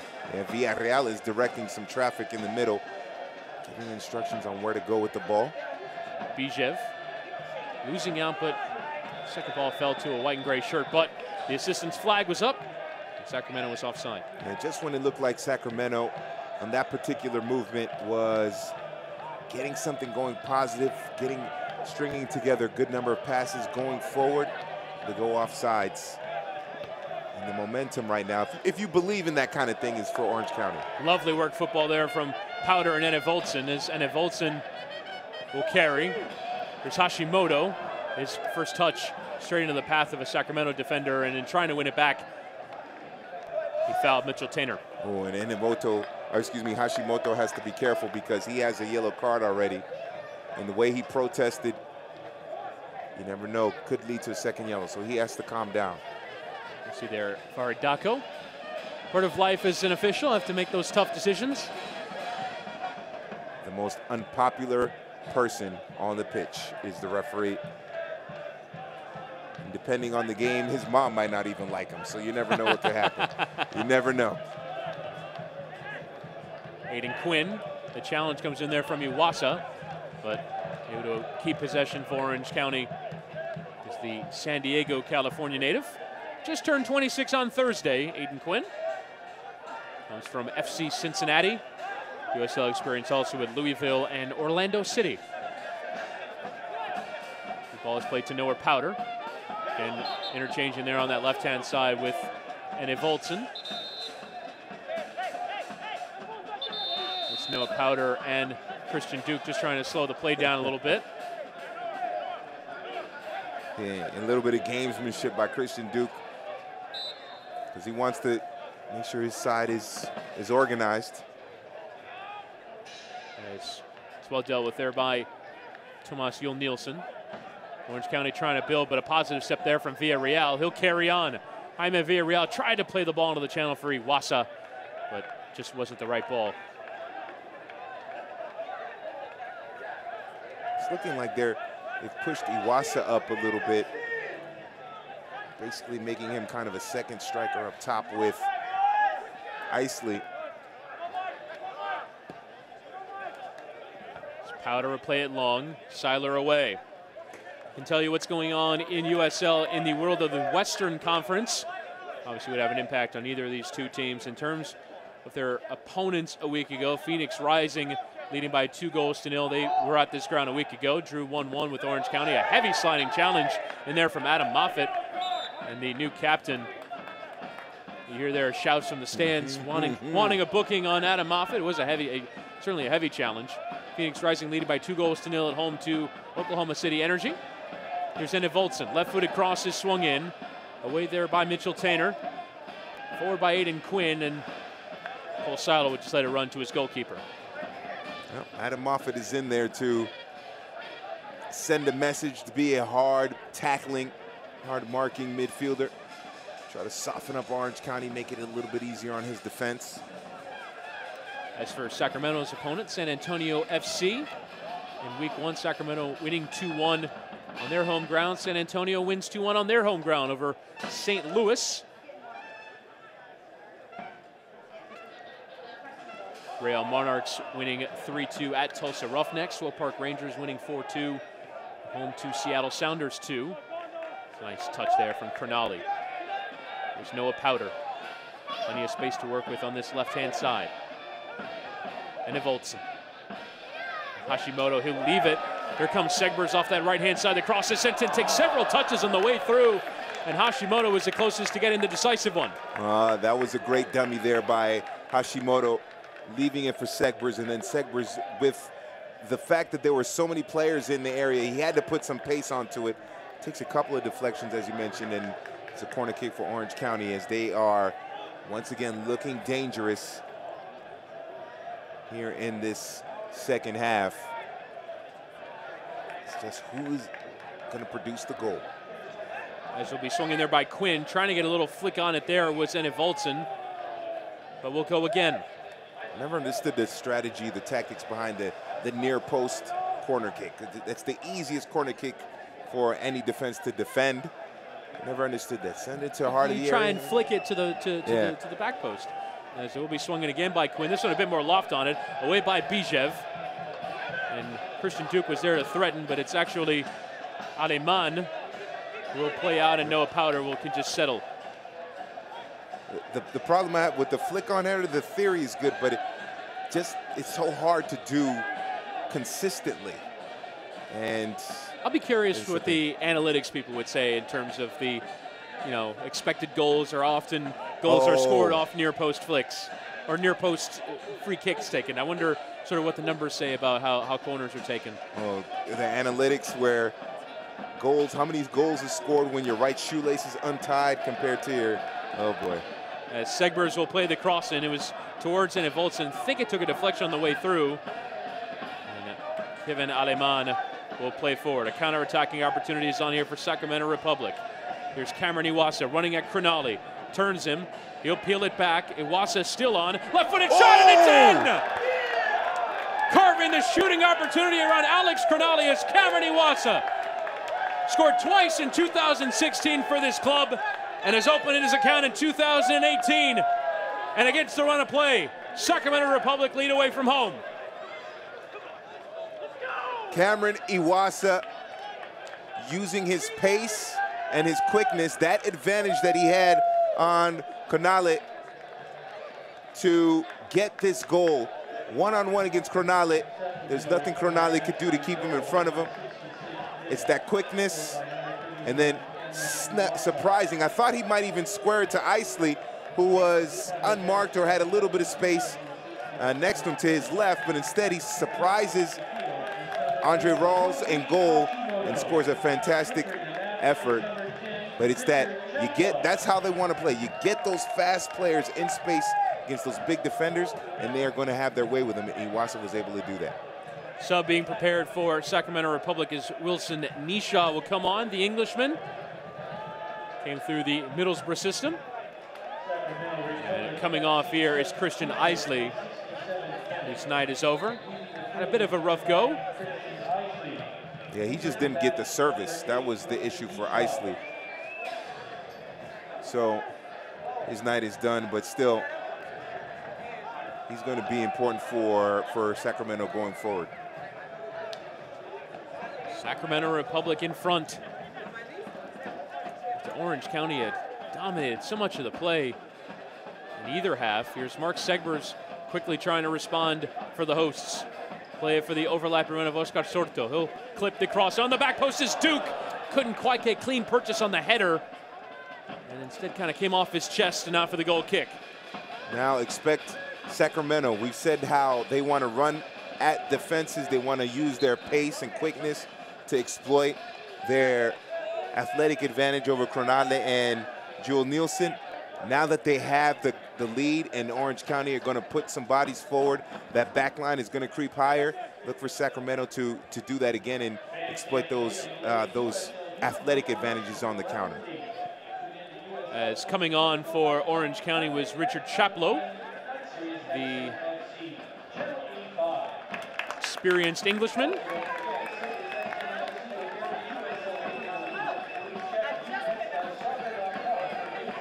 USL's official Twitter feed keeps you up to date with news, live game updates, and highlights from around the league 24/7. Follow at USL on Twitter, as it will be a corner opportunity for Orange County. Swung in by Aiden Quinn. There's that flicked on header there by Anna Voltson. It's still on though. Seaton to try and take it down and cleared by Sacramento. Aleman trying to flick on, but no one there to aid in the counter-attacking efforts. Here's Duke.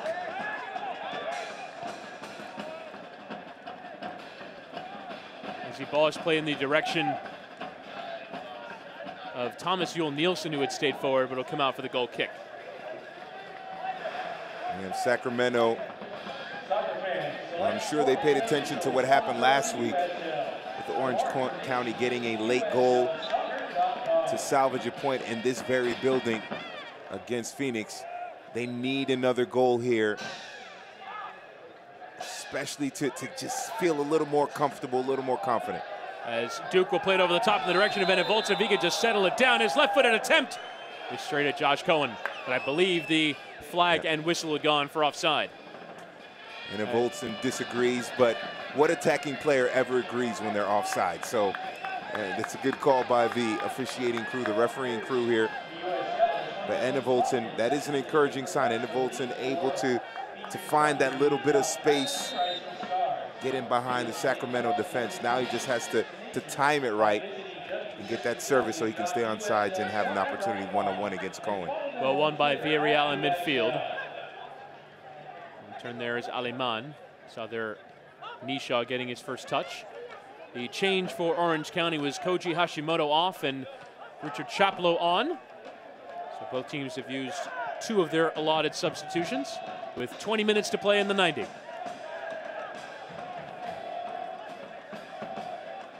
is Mitchell Tainer. Nice ball between the lines for the Bulgarian Bijev. Try and poke it for Aleman, but one back by Orange County. Poor ball there from Chaplow, who was expecting Quinn to be there, and he wasn't. And with Quinn as more of a holding midfielder, that gives Chaplow the freedom. Basically, it's like for like. Chaplow is going to do or try to do the same things Hashimoto did. Push forward and attack, hold the possession, and distribute. Try to set up goal-scoring chances for Enevoldsen or Seaton or Segbers or even Duke. And Chaplow, one of the few players who's been with the squad for a decent amount of time, since 2016, as the ball is played between the lines to the feet of Michael Seaton. Chaplow.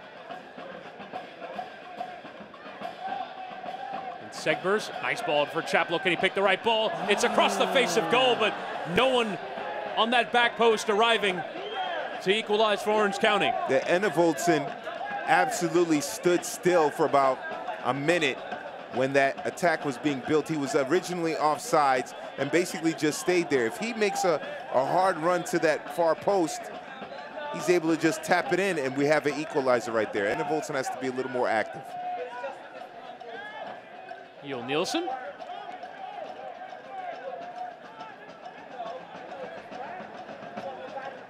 Segbers, the loanee from New England Revolution. Played pretty well on that far side.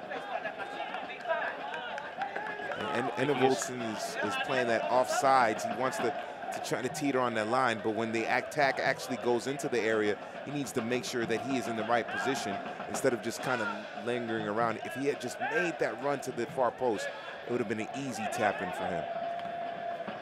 Crognali stepping forward. See there, perhaps struggling a bit with 1v1 defense earlier on Iwasa's goal. Certainly comfortable coming forward. See a bit of a coming together there between Cole Seiler and Michael Seaton. Flicked on header by Iwasa was to no one in particular.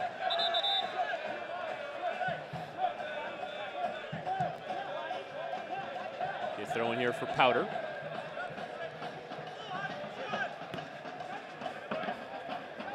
Seem to be playing a lot through Michael Seaton as Enevoldsen's ball a bit too far behind Christian Duke, and Bijev can play. The Bulgarian dispossessed by Aiden Quinn. Yeah, Seaton is such a big body, and he's shown to be a pretty effective dribbler. Good ball for Seaton into the penalty area. If he could just sort out his touch. Cohen coming racing off his line, and the two collide together, and both worse for it. This is why Chaplow is in the game. It's a fantastic service. He's able to get it. Time is Seaton, times his run, so he stays on sides, and that first touch is too heavy. First touch is so important, especially when you're a goal scorer. The bend on that pass by Chaplow was great, and then the collision was rough. But if Seaton gets a better first touch, he's able to round Cohen, and then he gets an equalizer right there. But the ball by Chaplow was fantastic. See both players receiving treatment. That was quite the coming together. Yeah. It's kind of like knee to knee to stomach.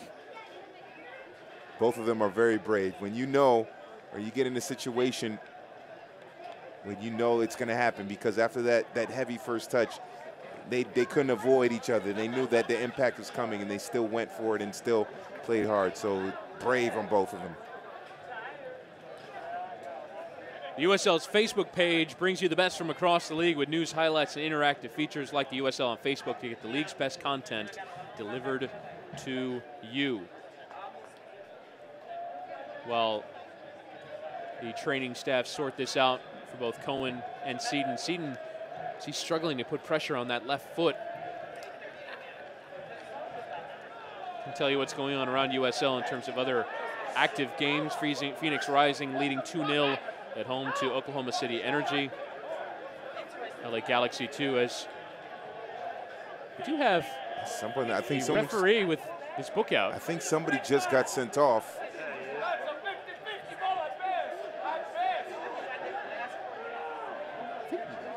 Might have been Michael Seaton, which would have been harsh because they were going for a 50-50. Yeah.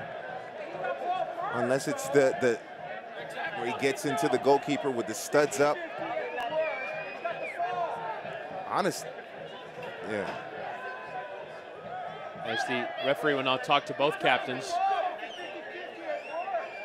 I thought it was, I don't see a foul on anyone, honestly. They just. It's just a coming together for me. Yeah, Seton.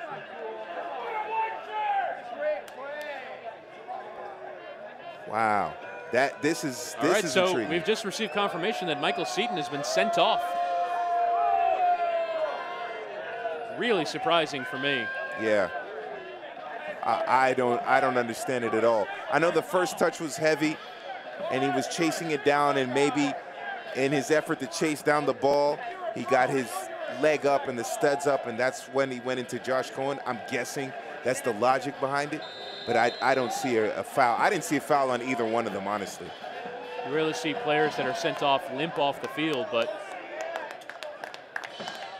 Orange County SC will have to carry on down a man. Can't imagine it affects their playing style too much in terms of not having that number 9 can kind of rejigger the formation a little bit, but they have played a lot through Michael Seton in terms of his hold-up play, so see how this affect Orange County in possession. Here's Crognale. Go all the way back to his goalkeeper, Andre Rawls. So Orange County now down a goal and down a man. Well, now that they are, I think what we're going to see here, we're going to have to see, if we're talking about kind of numbers pushing forward, looks like Enna Voltson has moved into the middle at that center forward position, and Duke has pushed up to the left of Enna Voltson. That means Quinn is going to have to be a more aggressive going forward in order to get this equalizer. Chaplow will be right in behind them. And then you still have Segbers on the right. But, yeah, I don't agree with that red card there. I thought the first touch was heavy, and he was just trying to make an effort to go for the ball. I really didn't see a foul on either player. See, Enna Voltson is kind of switched into that striking position. Be a throw in here for Orange County. Aiden Quinn and Crognale.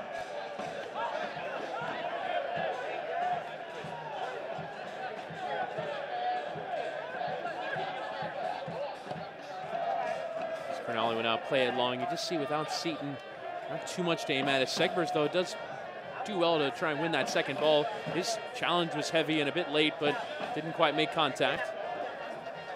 See if perhaps Braden Cloutier makes one more change, trying to throw on another attacking option, but there is some danger about the loss of balance. So the ball is attempted there between the lines there by Quinn, and see perhaps with a man down, just losing a bit of that edge, Orange County. Yeah, with Enna Voltson, at least with Enna Voltson, you have some skill up top, but it could leave a hole in the midfield. Obviously, being a man down is going to leave a hole, but it could leave a hole in the midfield. And it is an attacker to come on. Christian Duke will turn in his captain's armband and exit for the evening. Giovanni Ramos Godoy will come on for Orange County. He's an attacking player, so we'll see where he fits into this shape. It's Orange County just going to throw numbers and abandon forward. So it's sent long there by Partain. And taken out of the area is Nishaw. Surprised he could. The low cross is sent in, and no one arriving on that back post. If Bijev was there, might have been game, set, and match for Sacramento Republic.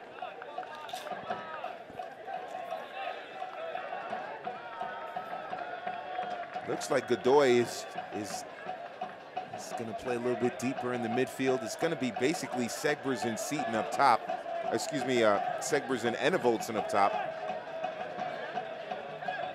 You just see that extra bit of work for everyone in the black and orange to do with Seton sent off. Godoy, though, with the freshest legs doing some of that work, is charging forward. There's Partain. He goes down. A little bit of a forearm there from Alex Crognale. And the center back draws yellow. Yeah, Crognale. He knew he was going to get beaten. It's once again, it's Sacramento having that pace and quickness advantage over Yul Nielsen, Cronulla, and Aiden Quinn. As you mentioned, that kind of defensive triangle in the middle. Sacramento are just quicker than those guys, and Cronulla having to foul in order to prevent them from getting deep penetration into the penalty area. It will be a free kick in a fairly dangerous area here. Over it is Partain, as well as Jaime Villarreal, a right-footed player and a left-footed player, but it looks like Partain fancies this one. See if he can get it into the upper left corner. Here's Partain, and that was well off the mark. And he was trying to aim for the upper 90 to the right of the goal, the left of Cohen, or excuse me, of Andre Rawls. And instead, he sent that one into Los Angeles County.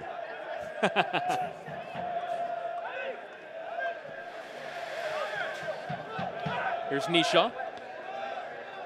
As Iwasa points for the ball to be played into the area, peels back with Aleman. Lovely intricate play there between Aleman and Villarreal. Taken off the chest there on that far side.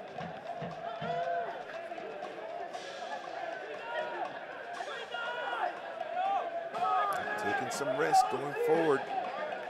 Orange County press playing that high back line. That's taking risk. That's Cronulla, the center back, putting pressure up top for Orange County. Here's Bijev. Nice work there from Aleman. He'll carry on, try and play the ball into Nishaw's feet. He goes down on the edge of the area. A little bit of a shove in the back, but referee says he made a bit of a meal of that.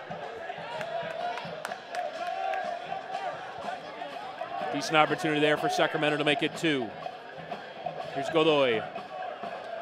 Send Powder on his way. Powder on the byline, swung away by Villarreal.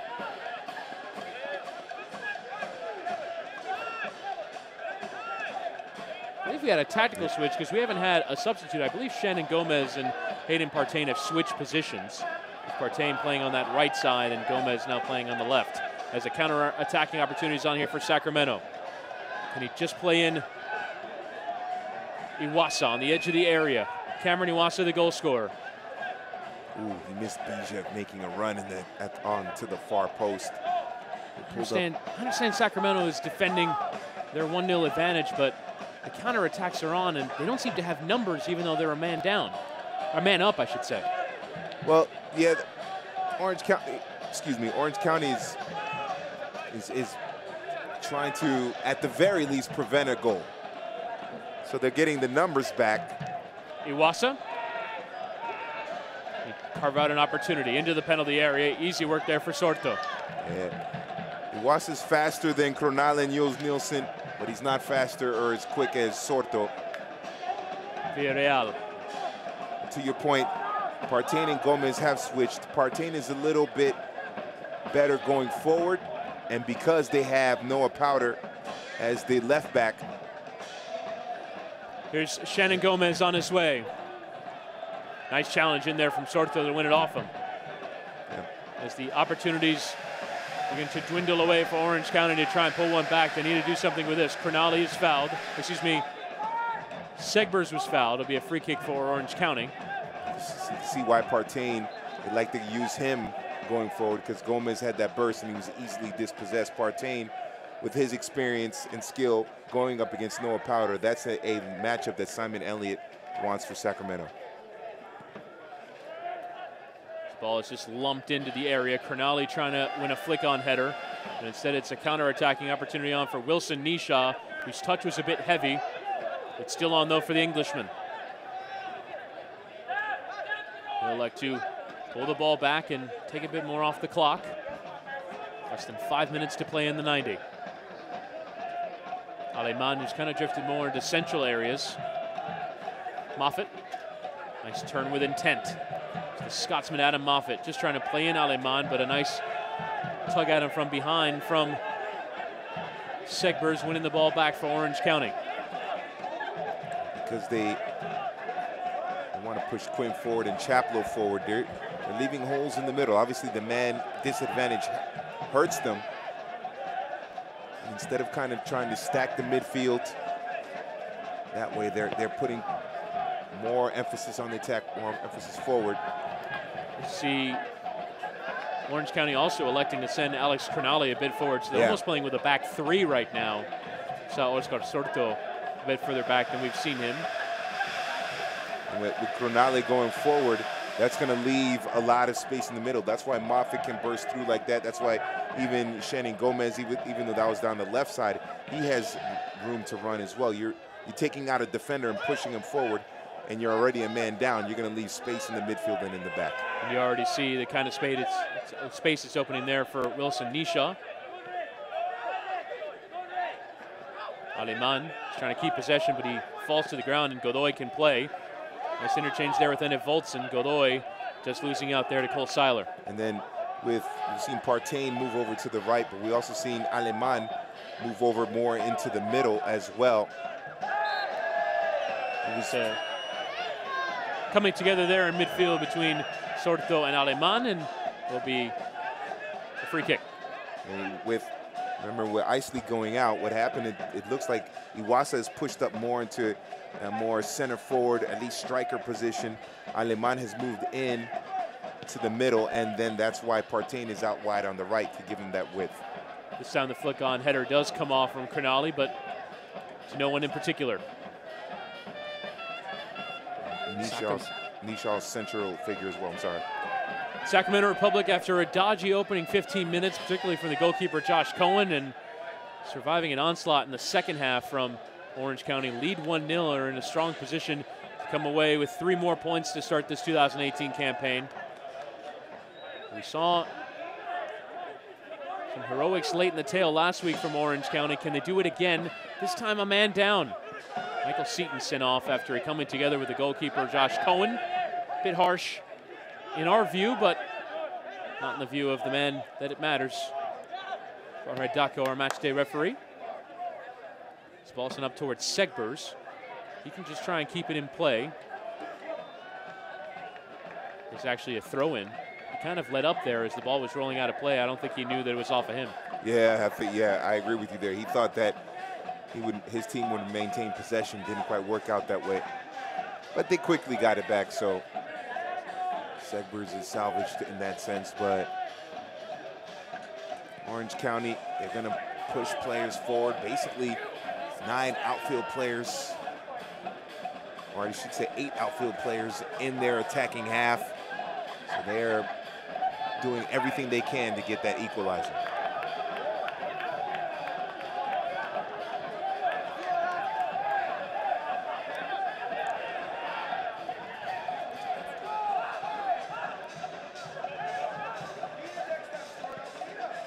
Yul Nielsen. Flicked on there by Cronale, and Enif Voltsen just a bit slow to react. If that's into his path, he has a great chance to equalize. What the Seaton red card did, obviously you're talking about your number 9, your big center forward, but also Enif Voltsen, who has been very dangerous out wide. They moved him to the middle. There is Iwasa. Powder getting aggressive and trying to win it back. Towards that corner flag.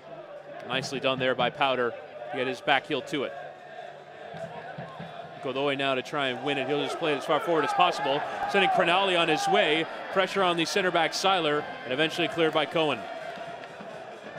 And the reason Cronale is up there is because of his big body. They can use him for crosses as the target man for crosses. So now counter-attacking opportunities on here is Partain. Ball is played out wide here to Aleman. Still on Partain. Sliding challenge comes in from Yul Nielsen. And it's a free kick, despite getting a lot of the ball. Yeah, that's very smart by Hayden Partain. Attack the goal. The space was there. All kinds of room for him to go forward. Nielsen out of position. And it does get the ball, though, but he does a lot more Partain as well. Another free kick in a dangerous area as we are into second half stoppage time. We'll have 4 minutes to be added on. And you just see here Sacramento taking a very conservative approach. Barely anyone forward. Here's Bijev. He's probably going to try and take it towards the corner flag. And Powder's going to try and dispossess him. But it will be a throw-in, though, for Sacramento. Not even trying to go for two, Sacramento. Even a man up. Yep. It's a risky strategy when you're a man up and a goal up to kill the clock, regardless of whether you're in second half stoppage time or not. It's risky. Get that second goal, especially if they can get a second goal either now or within the last 4 or 5 minutes before stoppage time. That would have sealed the game for them. But Enevoldsen, since he's had to move into the middle, he's been taken out of the game. His strength, his effectiveness comes when he's out wide. And Sacramento had done well there to try and kill some of this, but Nishaw making the mistake there of being offside. So with the ball now in Orange County possession, they'll try and play out. Nielsen will send it long. Segber's the intended target. Taken down there by Shannon Gomez, and now Chaplow to try and win it, but it's a fantastic sliding effort from Moffitt to win the ball. And now away there was Aleman. Bijev, though, arguing that he wasn't offside. The flag had gone up, though, and Aleman was just going to let it run. And Bijev booting the ball. He might just get a yellow for time wasting. It will be a free kick, though. And there is that yellow. Yeah.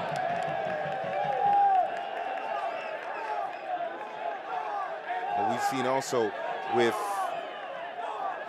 Crognale going forward, it's that the back line of three. It's Powder on the right. Powder has moved over to the right. Sorto to the left, and it's Yul Nielsen in the middle as that back three. With Crognale pushing forward now. One last opportunity, even the goalkeeper coming forward. Cohen, though, with catching presses. Surprised he didn't try and get up and quickly catch Andre Rawls off this line, but very much in the running at the clock mode, Sacramento Republic. And holding the ball, running down the clock. Cohen sending it long, but taken down by Yul Nielsen. He's just going to carry. Looking around a white and gray shirt.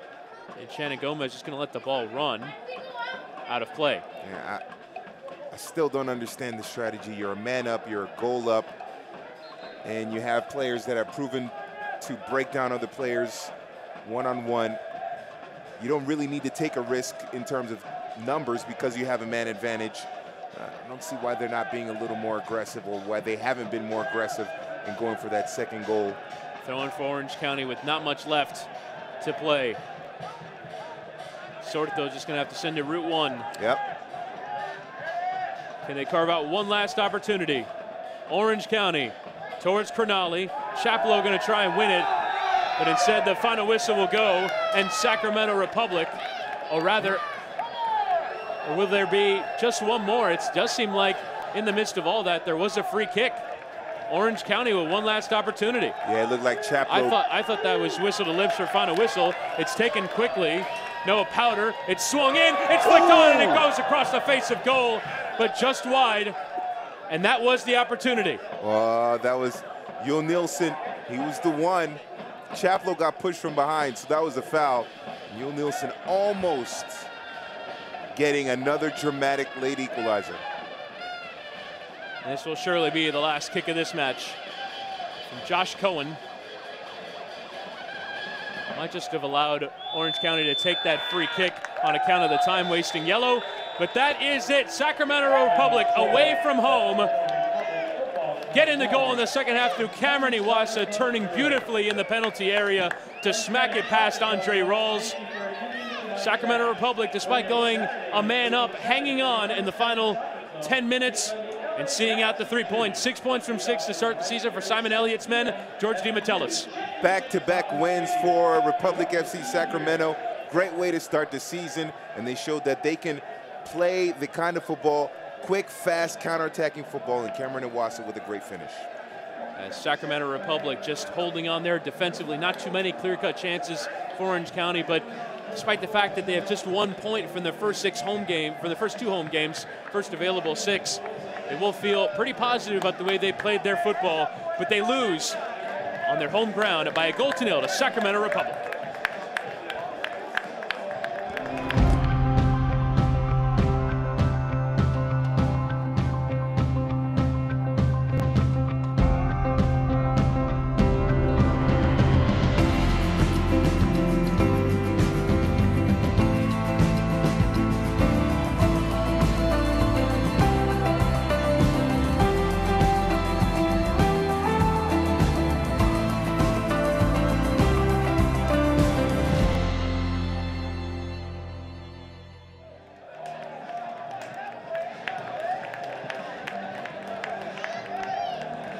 We are back from Champions Soccer Stadium following a Sacramento Republic 1-0 victory over Orange County SC. Cameron Iwasa, the goal scorer for the visitors to get 3 points away from them. You see the traveling support pleased with their side's performance, getting the 3 points. 6 points from 6 to join Swope Park Rangers at the top of the Western Conference. Early stage of Sacramento Republic. As we take a look at our full match highlights from this one, Orange County, you have to say, probably the more dominant side here for the 90 minutes, but Sacramento Republic getting the goal.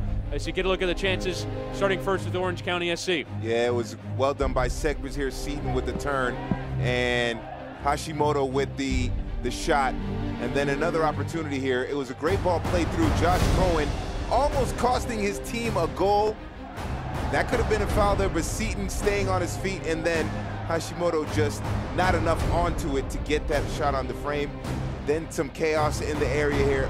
And we said it throughout the match, well, I said it, and I turned out to be wrong, was that Orange County looked like this team that would get the goal first. They look more likely to get the goal first, especially with plays like this where the play through the midfield between Duke, Seaton, and then Enevoldsen almost led to a goal. Second half, they made a change. Iwasa was able to get that header on frame, taking advantage of Noah Powder, who was inexperienced, and then started to fall apart a little bit for Orange County, as Hashimoto maybe thinking he could sneak one past Cohen. And then another chance here for Orange County. As I just had great chances here. This is Cohen. There was a chance, Chris, where in like 30 seconds, he had to make 2 huge saves, and that wound up preserving the 3 points for them in this matchup. And this is the goal here. Iwasa one-on-one against Cronale, cutting back, and then he just does well to get that left-footed shot into the corner of the net. It was well done by Iwasa. And Cameron Iwasa with the goal that gives Sacramento Republic the 3 points in this one. The statistics, though, favored Orange County. Possession 50-50. Drawing level in that second half. The shots, though, in favor of Orange County. And just in general, their play, the passing between the lines. I think Brandon Cloutier would probably be pleased with the process, if not the results. Yeah, for sure. The shots, you mentioned all the stats. The process was very good, was excellent. I think if they have to make a change for the next game, I think Chaplow needs to start. He looked much more effective distributing and passing the ball. I think a Chaplow-Duke midfield could be a danger to all the other teams in the USL. Chaplow looked good when he came on, and obviously I think the Seaton red card was completely undeserved. I didn't think it was a red card at all. Yeah, that no doubt the big incident of the second half, the coming together of Michael Seaton and Josh Cohen that resulted in a sending off for Michael Seaton. Coming up next for Orange County SC, away from home after taking just 1 point from their first 6 at home at OKC Energy in midweek. We got some midweek soccer coming up in the next few weeks for USL.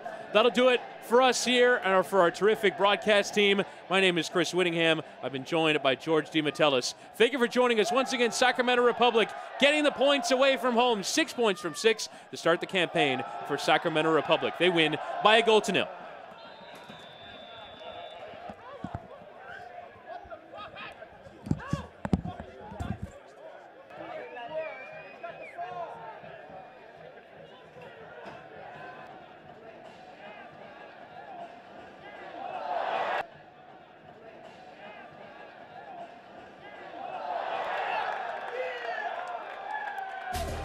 This copyrighted telecast of the United Soccer League may not be retransmitted, rebroadcast, or reproduced without the express written consent of the United Soccer League.